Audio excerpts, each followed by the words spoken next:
ठीक है। चलिए। अगर जरूरी भी है। हाँ चलिए, मंगलाचरण। मोक्ष मार्गस्य नेतारम, भेतारम कर्म भूभृताम, ज्ञातारम विश्व तत्वानाम, वंदे। वंदे तद्गुण लब्धये, वंदे तद्गुण लब्धये। बोलिए 2400 तीर्थंकर भगवान की जय। जय बोलिए उमा स्वामी महाराज की जय। जय द्वादशांग वाणी माता की जय। जय।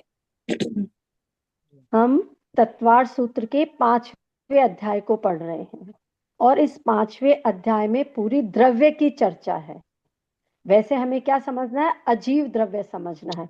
तो उस अजीव द्रव्य को समझाने के लिए, जैसे 4 लेसन थे उसमें तो जीव द्रव्य के बारे में पढ़ा था। जीव है ना, सारी डिटेल आ गई थी। वो कौन सी गति में जाता है, कैसे जन्म लेता है, क्या भाव होते हैं, सब कुछ हमने उसमें नारकी का सब कुछ पढ़ लिया था।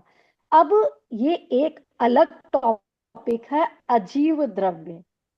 उसको समझाने के लिए हमें पहले द्रव्य को समझना पड़ेगा कि द्रव्य क्या होता है। ठीक है। तो सबसे पहले द्रव्य की परिभाषा मैंने आपको लिखाई थी। द्रव्य किसे कहते हैं हम?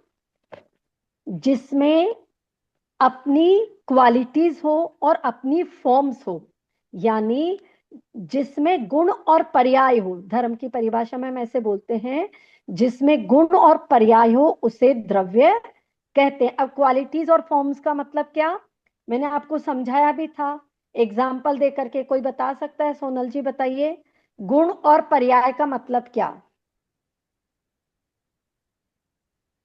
जैसे कोई भी एग्जाम्पल ले लो, किसी भी चीज का कोई एग्जाम्पल। जैसे मैंने पेपर का एग्जाम्पल दिया था आपको, है ना।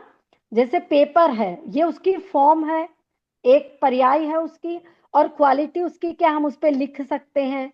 वह बहुत हल्का होता है ना। उसको चाहे तो हम फोल्ड कर सकते हैं, उसको ऊपर से नीचे गिरा सकते हैं। ये सारी उसकी क्वालिटीज है ना। और फॉर्म क्या हो गई? पेपर उसकी एक फॉर्म है। अब जब ये पेपर नष्ट हो जाएगा तो ये कौन सी फॉर्म में आ जाएगा? ऐश फॉर्म में आ जाएगा। हमने जला दिया तो ये राख बन गया, ये उसकी पर्याय है। पर्याय बदल गई लेकिन वो तो है ना, उसकी पर्याय चेंज हो गई उसकी, लेकिन उसका पुद्गल का जो पुद्गलपना है वो नष्ट नहीं हुआ। वो पुद्गल पहले भी था और पुद्गल अभी भी है। पुद्गल की तो मतलब यानी ये द्रव्य हम किसको कहते हैं? जिसमें कोई ना कोई क्वालिटी जरूर हो और वो किसी ना किसी फॉर्म में जरूर हो। जैसे ये पेन है मेरे पास में, ठीक है। ये पेन जो है ये किसका बना हुआ है? प्लास्टिक का प्लास्टिक। बना हुआ। अब हमने क्या किया था, हो सकता है ये पहले जो प्लास्टिक था ये कोई दूसरी फॉर्म में हो, जैसे बाल्टी बनी हुई हो इसकी, या टब हो, या फ्लैट हो, लेकिन हमने इसको किस में चेंज कर दिया? पेन की पेन। फॉर्म में चेंज कर दिया। पर्याय बदल गई ना इसकी, एक रूप से दूसरे रूप में आ गया।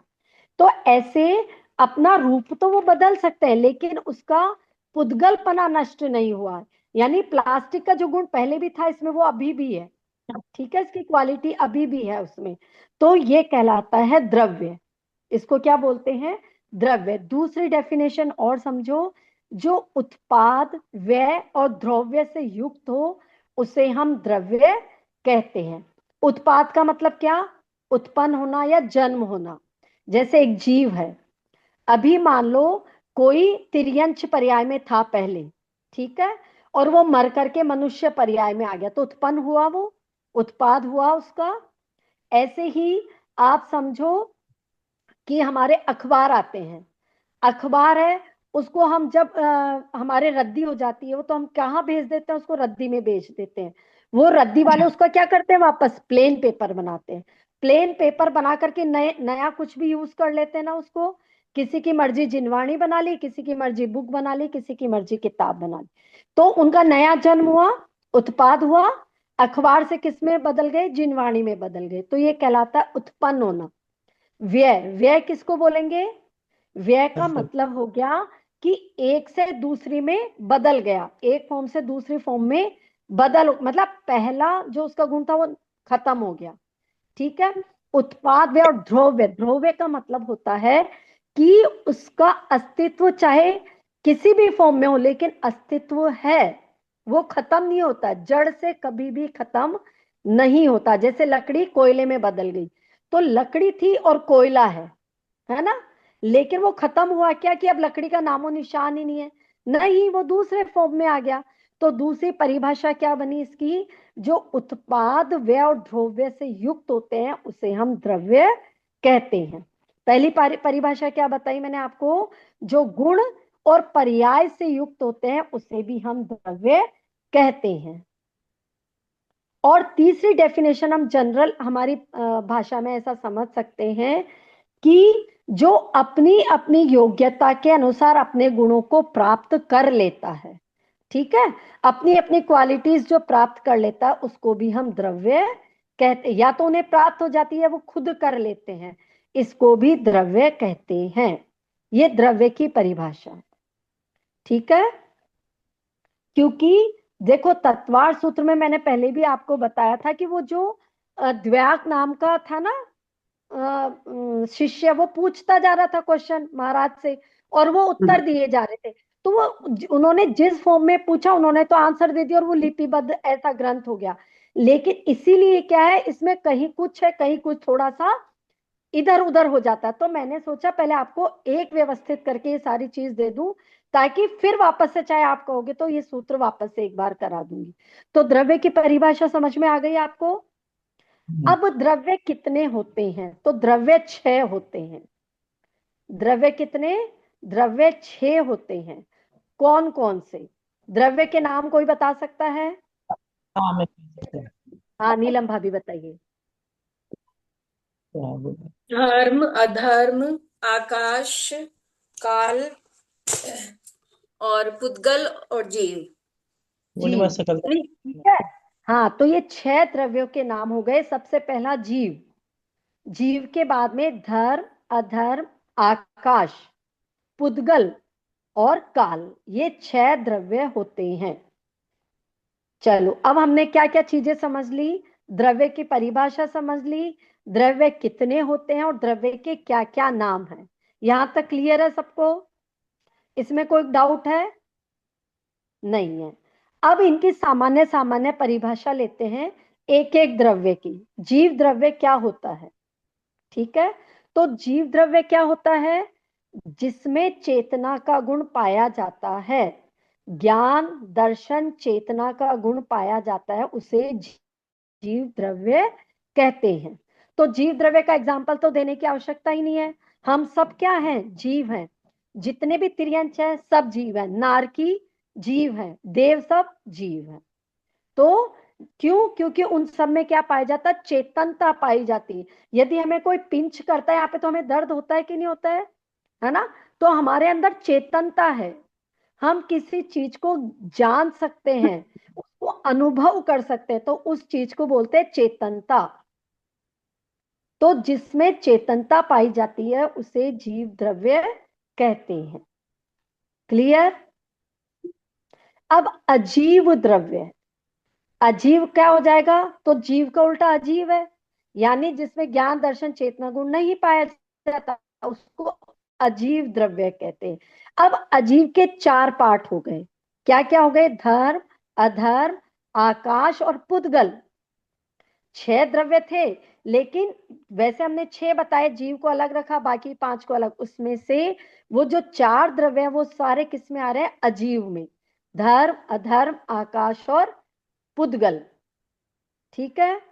और एक बच गया हमारा काल द्रव्य, काल द्रव्य बाद में, इसमें भी बाद में बताया है, ठीक है। तो अजीव द्रव्य की डेफिनेशन हो गई कि जिसमें ज्ञान दर्शन चेतना गुण नहीं पाया जाता उसे अजीव द्रव्य कहते हैं। अब अजीव द्रव्य में से पहला आ गया धर्म द्रव्य। तो धर्म द्रव्य की डेफिनेशन क्या है, ऐसा द्रव्य जो दूसरे द्रव्य को या जीव द्रव्य को, जीव द्रव्य को, है ना, क्या करता है, चलाने में सहायक है। सहायक शब्द लिखोगे आप लोग, प्रेरक नहीं है, मतलब उसको जबरदस्ती नहीं चलाता है। जो चलते हुए द्रव्य को चलाने में सहायक है उसे हम धर्म द्रव्य कहते हैं, उदासीन ठीक है। शब्द नहीं आएगा? उदासीन। हाँ उदासीन, उदासीन शब्द। धर्म द्रव्य, अधर्म द्रव्य, आकाश द्रव्य, तीनों उदासीन है।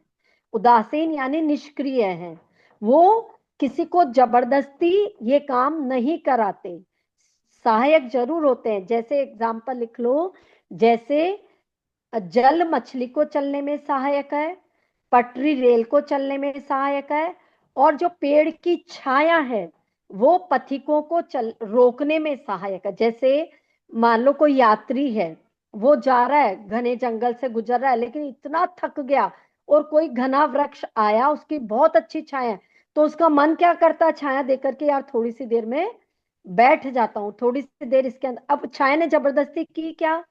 नहीं, लेकिन सहायक बन रहा ना, उसको देख करके उसका मन हो गया कि मैं बैठ जाता हूं।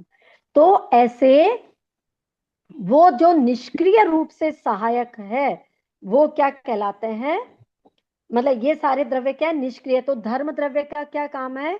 जो चलते हुए को चलने में उदासीन रूप से सहायक है, वो कहलाता है धर्म द्रव्य।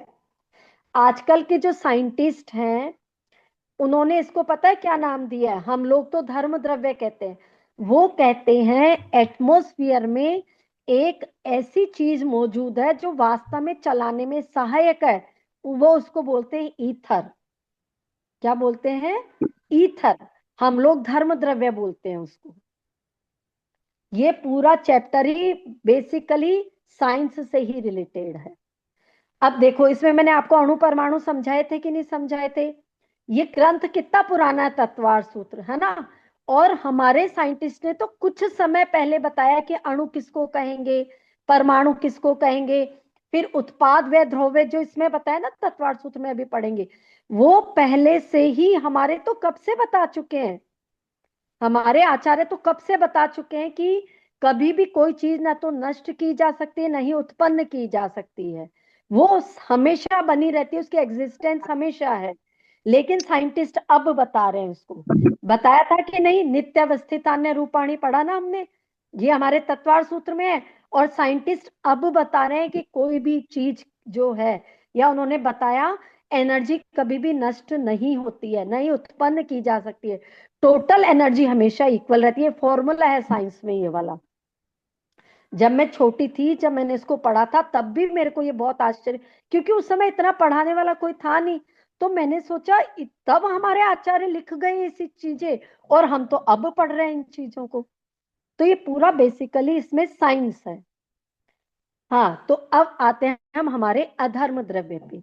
अधर्म द्रव्य जो रुकते हुए, है ना, रुकते हुए जो जीव द्रव्य है या जो भी है, उसको रोकने में जो सहायता प्रदान करता है उदासीन रूप से, उसको अधर्म द्रव्य कहते हैं। ठीक है। फिर आकाश द्रव्य। आकाश द्रव्य की सिंपल हम कैसे समझेंगे इसको? जो सभी द्रव्यों को रहने के लिए स्थान प्रदान करता है, उसे हम आकाश द्रव्य कहते हैं। अब इस आकाश द्रव्य के अंदर बाकी सारे द्रव्य रहते हैं। इसी आकाश में धर्म, अधर्म, है ना, और फिर पुद्गल, जीव, काल, सभी तो इसी के अंदर रहते हैं। इससे बाहर तो कुछ है ही नहीं। तो सभी द्रव्यों को रहने के लिए जो स्थान प्रदान करे, उसे हम आकाश द्रव्य कहते हैं। ठीक है। अब पुद्गल। पुद्गल किसे कहते हैं? तो पुद्गल की भी दो तीन परिभाषाएं बनती है, जिसमें स्पर्श, रस, रूप, गंध, वर्ण, ये सारी क्वालिटीज पाई जाती है, उसको पुद्गल कहते हैं। स्पर्श का मतलब क्या? जैसे हमारी बॉडी है, अगर ठंडा लगता है, मान लो बर्फ लगाया तो हमें ठंडा लगा, हाथ को, स्किन को, है ना? यानी ये जो स्किन है, ये क्या स्पर्श ही तो है। स्पर्श हमें का ज्ञान कराती, ज्ञान तो हम हमारी मन से करते हैं, लेकिन कराता कौन है? स्पर्श। तो ये इंद्रियां थी ना इसमें, पुद्गल में हमारा शरीर क्या है? पुद्गल है। वर्ण जो दिखाई देता है, वर्ण यानी कलर, कलर जितने भी कलर, वो सब क्या है? पुद्गल है। जिसमें गंध आती है, स्मेल, हम कहते हैं नहीं ये बदबू है, ये सुगंध है। हम यहाँ बैठे हैं और मान लो 2 किलोमीटर दूर कोई भी जीव है, बड़ा जीव जो मर गया था, उसकी दुर्गंध जब फैलने लगती है, हमें हमारे घर में बैठे बैठे स्मेल आ जाती है, वहां से चल करके वो गंध यहाँ तक आ गई। वो गंध भी क्या थी? उस गंध के जो परमाणु थे, वो भी क्या है? पुद्गल है।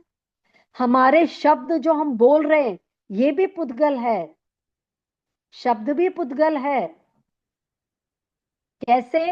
क्यों? ये अच्छा, ये समझ में आ गया, मैं बताती हूँ कैसे।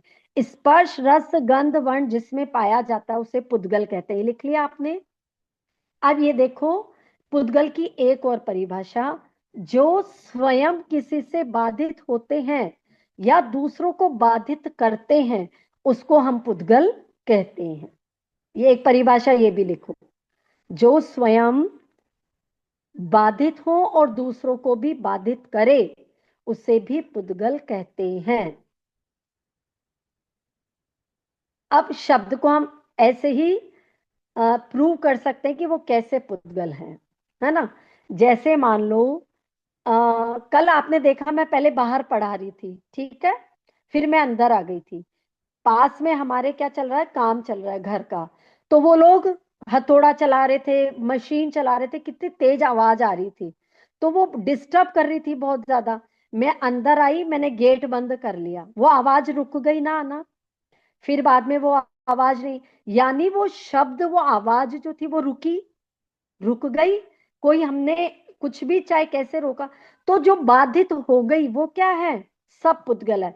तो जब शब्द आना रुक गए, ये ही मैं बाहर बैठी रहती, वो शब्द आते तो सुनाई दे रहे थे, मैंने उनको, चल तो वो तब भी रहे थे, चल वो तब भी रहे थे, लेकिन मैंने उनको बाधित कर दिया गेट लगा करके। तो जो ऐसे रुक जाता है किसी के रोकने से, मैंने क्या करा, बीच में गेट लगाया, गेट गया, खुद भी तो पुद्गल ही है, तो पुद्गल ने पुद्गल को रोक दिया।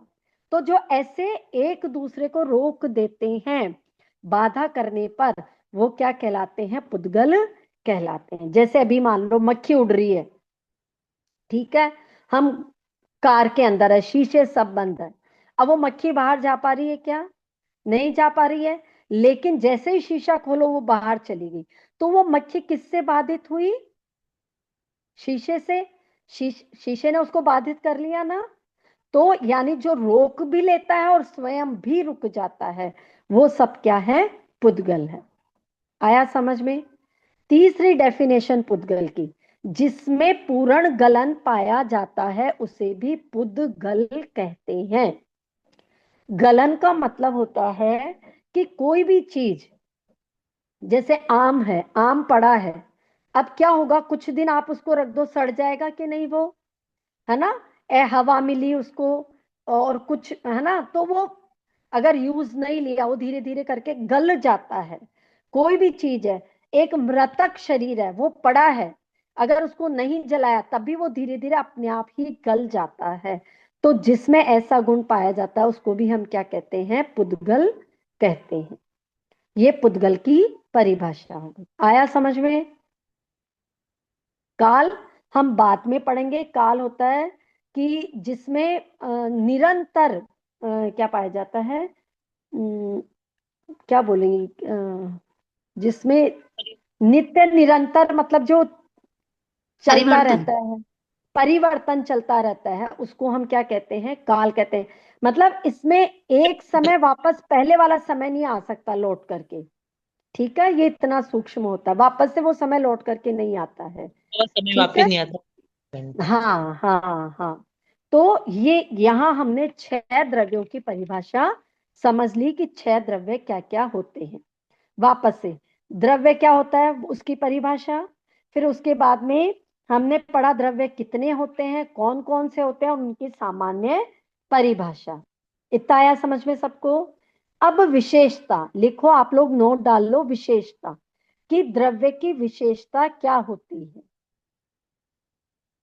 तो द्रव्य की विशेषता क्या है, जो नित्य है, अवस्थित है और अरूपी है। अरूपी के ब्रैकेट में लिखो पुद्गल को छोड़कर, अरूपी में ब्रैकेट में क्या लिखोगे, पुद्गल को छोड़कर। अब क्या समझना है इसमें, विशेषता क्या हो गई कि ये जो द्रव्य हैं ये नित्य हैं, हमेशा बने रहेंगे। हमेशा कैसे बने रहेंगे, कि जैसे एक जीव है, यदि वो मर भी जाता है तो भी वो दूसरा जीव बन जाएगा, वो हमेशा जीव का जीवपना कभी भी नष्ट नहीं होगा। चाहे वो सिद्ध भगवान बन गए, अरिहंत भगवान बन गए, तब भी उस जीव का जीवपना नष्ट नहीं हुआ, यानी वो हमेशा है, फॉर्म चेंज हो जाती है, एक पर्याय से दूसरे पर्याय में चले जाते हैं। तो ये क्या कहलाया? नित्य। आया समझ में? ये क्या कहलाया? हाँ बोलो। जैसे सिद्ध भगवान होते हैं, अब उनका हाँ, जन्म मरण खत्म हो गया, तो उनके पुद्गल के परमाणु क्या एक जगह रहते हैं या वो भी कहीं और? वो वो सब तो नष्ट हो गए, बस केवल आत्मा बचती है उनकी, केवल जीव का जीवपना है, बस वो सूक्ष्म आत्मा, उसके अलावा पुद्गल तो है ही नहीं। अच्छा, तो वो परमाणु हाँ, नष्ट हो। अच्छा। नष्ट नहीं हुए, वो पुद्गल ने कुछ और, पुद्गल किसी और फॉर्म में चेंज हो गए वो, है ना? वो किसी और फॉर्म में, वो तो नीचे रह गए ना सब कुछ तो। पुद्गल अच्छा। के परमाणु मैं तो अभी सिर्फ जीव का एग्जांपल दिया, है ना, जैसे कि जीव मिट्टी का में रहते हैं तो जीवपना कभी भी। मिट्टी ऐसे हो सकते हो, जैसे मिट्टी हो गई जल के उनका शरीर, मिट्टी का हाँ घड़ा। हाँ हाँ, तो वो मिट्टी में बदल गए, वो पुद्गल पहले भी थे, अगर जला दिया तो वो किस में बदल गए? मिट्टी में बदल गए, बन गए ना, तो वो पुद्गल के परमाणु राख में बदल गए। वो नहीं, तो हमेशा आपने रहेंगे। आपने बोला था ना कि वो पुद्गल के परमाणु चारों तरफ फैल जाते हैं। वो बताती हूँ, वो तो दूसरी कंडीशन है, वो अभी ओ, दूसरी चीज है। हाँ, ठीक। ठीक है। तो ये आ गया। हाँ, हम विशेषता समझ रहे हैं द्रव्य की, कि एक तो वो नित्य रहता है ना, वो अविनाशी है, वो कभी खत्म नहीं होता। एक विशेषता इसका मतलब क्या बोलते हैं? कैरेक्टरिस्टिक्स बोलेंगे ना इसको? नहीं, इसको क्या बोलेंगे विशेषता को? ओ, विशेषता को इंग्लिश में क्या बोलते हैं पायल? क्वालिटी। क्वालिटी होगी ना। क्वालिटी। नहीं नहीं, क्वालिटी नहीं बोलते। विशेषता को क्या बोलते हैं पायल, पता ना? कैसे स्पेशलिटी बोलते है। हैं? तो स्पेशलिस्टी क्या बोलते हैं पायल, पता ना? स्पेशलिटी नहीं, विशेषता देखो, अलंकार को क्या बोलते हैं अपन? निकल गया शब्द दिमाग से, चलो आप समझो, विशेषता मतलब ये चीजें इनकी है, मतलब जैसे नित्य है। अब अवस्थित, अवस्थित का मतलब वो जितनी संख्या उनकी पहले थी उतनी ही संख्या उनकी बाद में रहेगी। ठीक है, जैसे जीव है, टोटल इस पूरे तीन लोक में मान लो 100 जीव हैं। अब वो कभी देव बन जाते हैं, कभी निगोद में चले जाते हैं, कभी मनुष्य में आ गए, कभी तिर्यंश, कीड़ा मक्खी मच्छर कुछ भी बन गए, लेकिन उनकी संख्या हमेशा 100 ही रहेगी। तो ये क्या कहलाता है? अवस्थित, यानी उनकी संख्या में कभी परिवर्तन नहीं होता। धर्म द्रव्य एक है तो ऑलवेज एक ही रहेगा, अधर्म द्रव्य एक है तो एक ही रहेगा। समझ रहे हो मेरी बात? आकाश द्रव्य एक है तो एक ही रहेगा।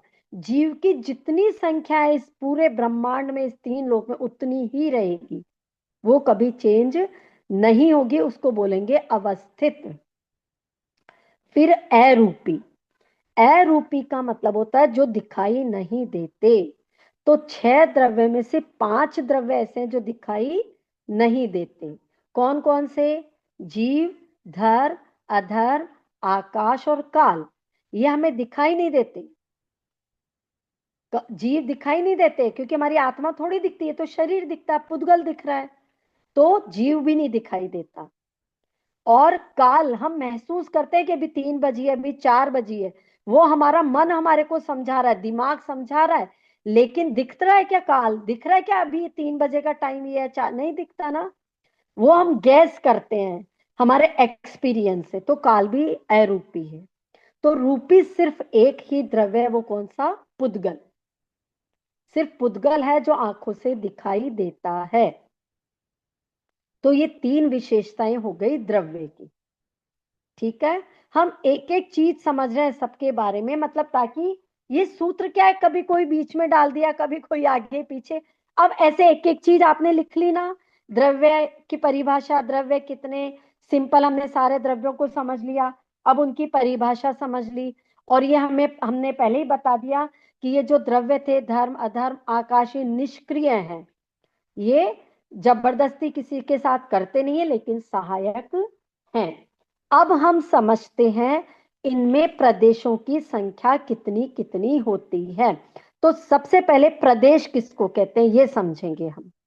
तो ये मैंने आपको बताया था कि पुद्गल का एक अविभाजित कण अविभाजित मतलब जिसके आगे टुकड़ा नहीं किया जा सकता, इतना छोटा कण, उससे हम क्या कहते हैं? परमाणु या अणु कहते हैं।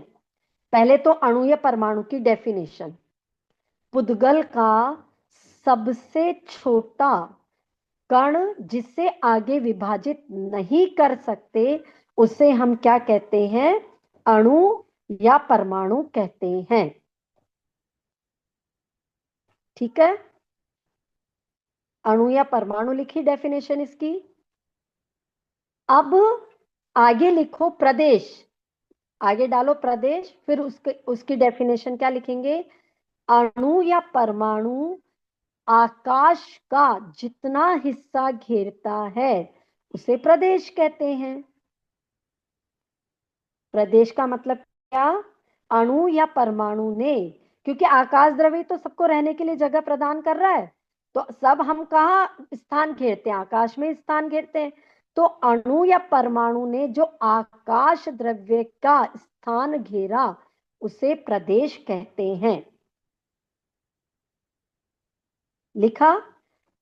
अणु परमाणु की परिभाषा समझ में आ गई? उन्होंने जितना स्थान घेरा उसे हमने प्रदेश कह दिया।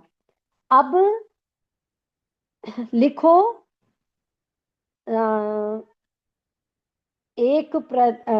हाँ लिखो, अणु एक प्रदेश घेरता है। हाँ लिखो कि कौन कौन कितना स्थान घेरता है, टॉपिक डालो, कौन कितना स्थान घेरता है। तो अणु लिखो पहले, फिर अणु के आगे लिखो एक प्रदेश, आकाश का एक प्रदेश घेरता है।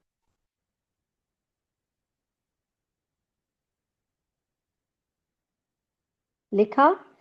अब जैसे यहीं पर हम डेफिनेशन बताएंगे आपको कि संख्यात क्या होता है, असंख्यात क्या होता है और अनंत क्या होता है, क्योंकि आपको एक प्रदेश की समझ में आ गई। अब संख्यात कहां से चालू होता है? तो संख्यात चालू होता है दो से, दो प्रदेश से। अब वो 2, 3, 4, 5, 6 कितना भी हो, ठीक है, जितनी हमारा मति ज्ञान कैलकुलेट कर सकता है, जितना मतलब जहां तक, वो क्या कहलाता है? संख्यात कहलाता है। तो संख्यात के आगे आप लिख लो मति ज्ञान और श्रुत ज्ञान।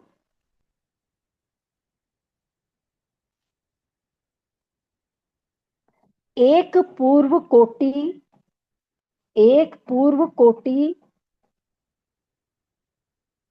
तक के बारे में गिन सकता है, उसे संख्यात कहते हैं।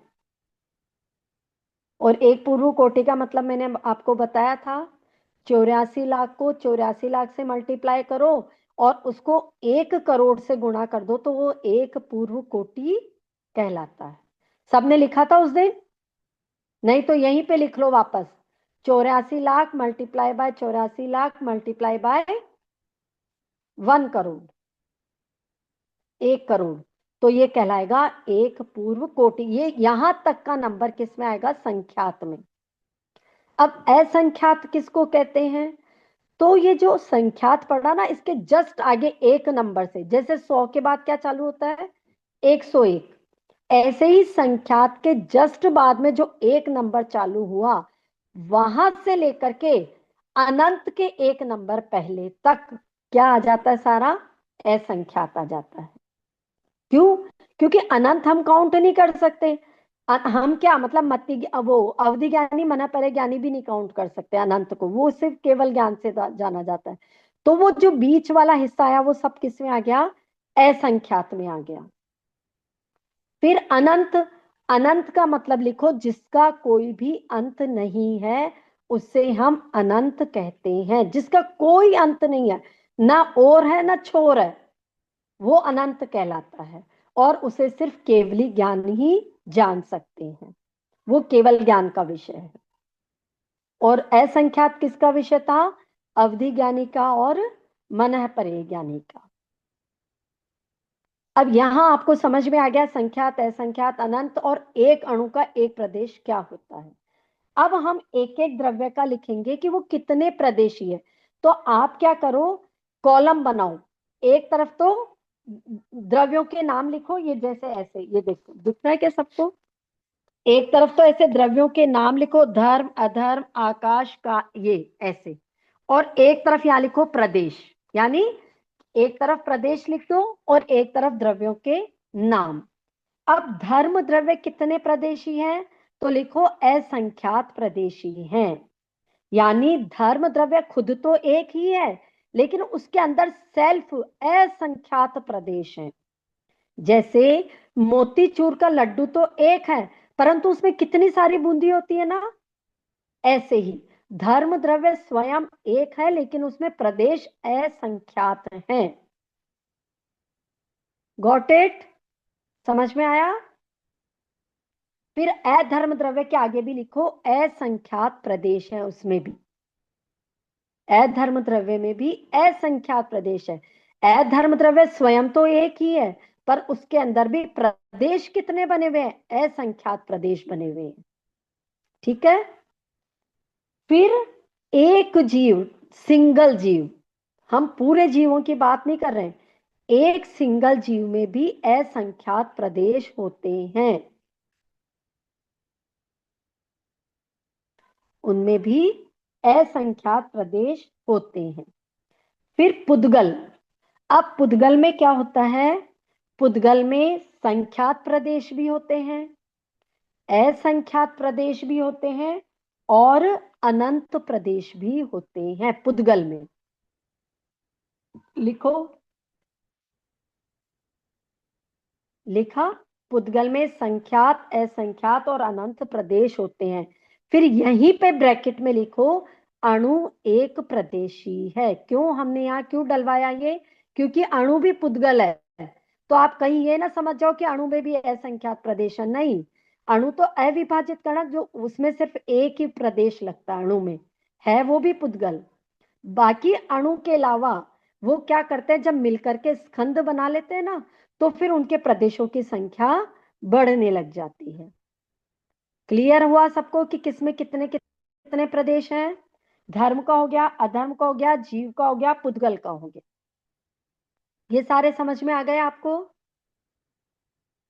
अब ये रहते कहाँ कहाँ हैं, है ना, कैसे रहते हैं, ये तो इनकी स्वयं की बात हुई कि इनके खुद के अंदर कितने कितने प्रदेश हैं।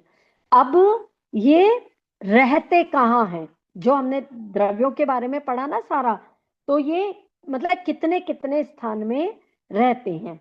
तो सबसे पहले लिखो पुद्गल का।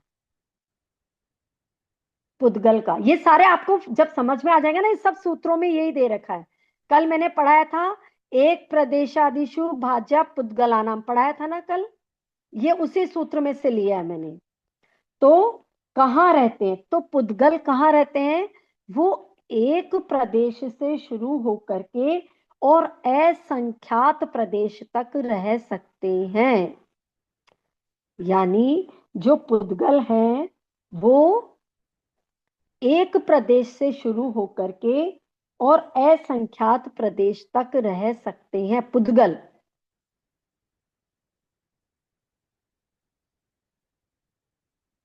अब इसका एग्जाम्पल देती हूँ आपको बहुत अच्छा। जैसे एक 500 का नोट है ना, 500 का नोट है, उसको मैंने यहां रख दिया। उसने कितना स्थान घेरा? 500 के नोट ने एक आयताकार शेप में है, ठीक है, तो उसने एक नोट जितना स्थान घेर लिया। ठीक है, अगर मैं 100 के 5 नोट कर देती हूं, समझना, है 500 रुपए ही, अब उन्होंने कितना स्थान घेर लिया?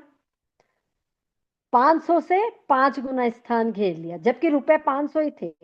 500, अब इसको ऐसे समझो, वो भी पुद्गल था, ये भी पुद्गल है दोनों 500 500, लेकिन क्या करा, उसी पुद्गल की स्थान घेरने की क्षमता बढ़ गई। अब यदि मैं 50-50 के नोट कर दूं 10, तो वो और ज्यादा स्थान घेर रहे हैं। नोट है काउंटिंग में 500 ही, स्थान ज्यादा घेर रहे हैं, सबको अलग अलग बिछाया हमने। और 10-10 के नोट कर दिए तो वो बहुत ज्यादा स्थान घेर लिया उन्होंने। यानी पुद्गल में ये क्षमता होती है कि वो एक छोटे से एरिया में भी आ जाते हैं और बड़े एरिया में भी चले जाते हैं, उनकी खुद की क्षमता होती है।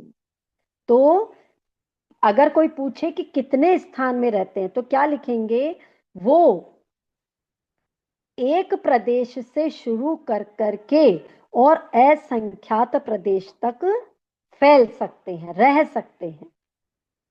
जैसे चींटी का जीव है, छोटा सा जीव है, शरीर तो चींटी का भी है, हाथी का भी है, दोनों पुद्गल है। वही जीव जब चींटी में जाता है तो छोटा सिकुड़ जाता है, तो कम प्रदेश में आ जाता है, और वही जब बड़ा हाथी बन जाता है तो उसको ज्यादा प्रदेश लगते हैं।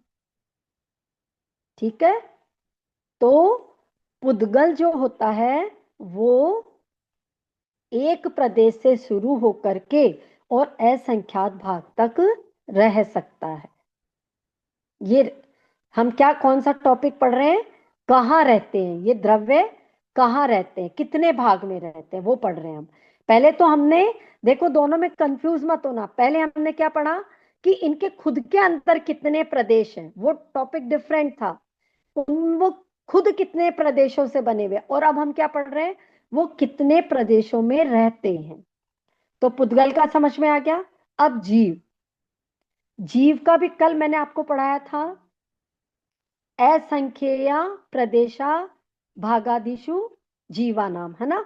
अब जीव कहां से शुरू होता है रहना, असंख्यातवें भाग से। देखो पुद्गल एक प्रदेश से प्रारंभ हो रहा था, अणु था ना, क्योंकि वो एक प्रदेश में रहता है, तो वहां एक प्रदेश से चालू किया था। और जीव का कहां से चालू कर रहे हैं, असंख्यातवें भाग से। लिखो सभी कि जीव असंख्यातवें भाग से शुरू